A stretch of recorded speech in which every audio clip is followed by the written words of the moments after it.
Welcome to Wisconsin in Focus. I'm Benjamin Yount, the Wisconsin correspondent here for the Center Square. Usually this is where Bruce Walker and I sit and have a chat about the past week in Wisconsin, but he's fly fishing, so you're stuck with just me this week.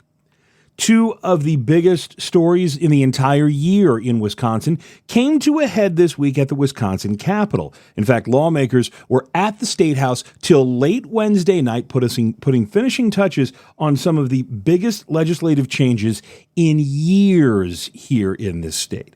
We'll talk about the first one first, shared revenue. This is, as Bruce and I have joked, this is the Gableman investigation of 2023 in that it is a story that we have talked about week after week after week after week after week. And finally, we have a conclusion. Both the Wisconsin Senate and the Wisconsin Assembly approved a sweeping plan that is going to share essentially $500 million with local governments across Wisconsin.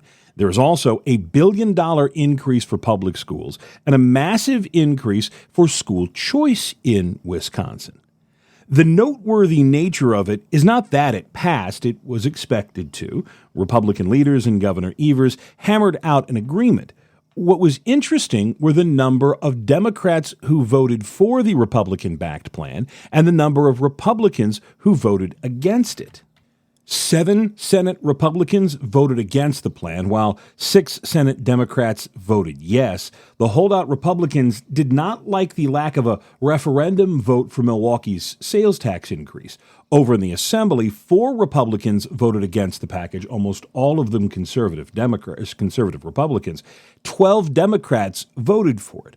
Again, this was a Republican-backed plan that imposed an awful lot of spending restrictions on the city of Milwaukee. Milwaukee Democrats, in the end, by and large, voted for this, and a number of Milwaukee suburban Republicans voted against it. Afterwards, the Republican co-author of the plan, Tony Kurtz, took a victory lap. You know, it's been a long, hard road since August that I had that conversation with Senator Fitzkowski about the need to help, and the reason why I got involved with this is to help rural communities. This package that we are going to revisit today and pass is going to help the entire state. It's not just going to help rural communities, it's going to help urban, and it's something that I could not be prouder. I appreciate the leadership of the Speaker of the Assembly. I truly believe if it was not for his tenacity, we would not be here today. Making a monumental investment in the state of Wisconsin, in our communities, so that they can help themselves with their fire, police, emergency services, their transportation infrastructure, and of course, any other type of infrastructure that they want to improve on in their own communities.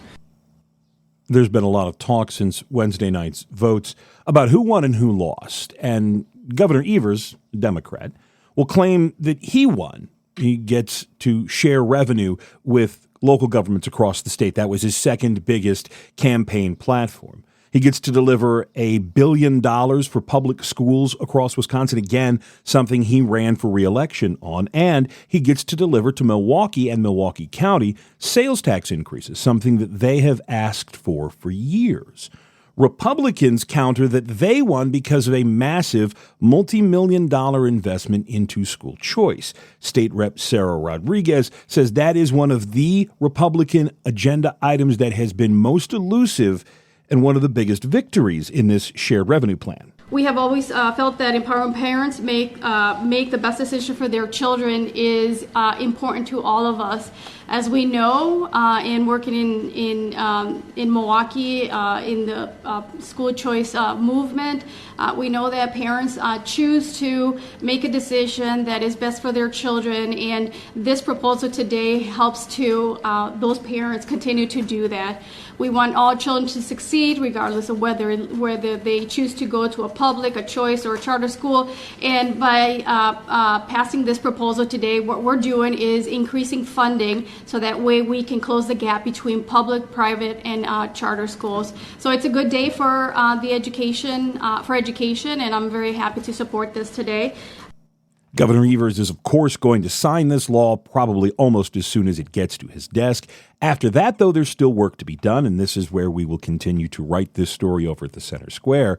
The interesting part then becomes what happens in Milwaukee, because, again, there are some Milwaukee Democrats who don't like the idea of taxes going up without asking voters, though the city is facing bankruptcy, according to the mayor. So I expect while there will probably be some no votes, Milwaukee and Milwaukee County will rush to raise their taxes almost as soon as they can.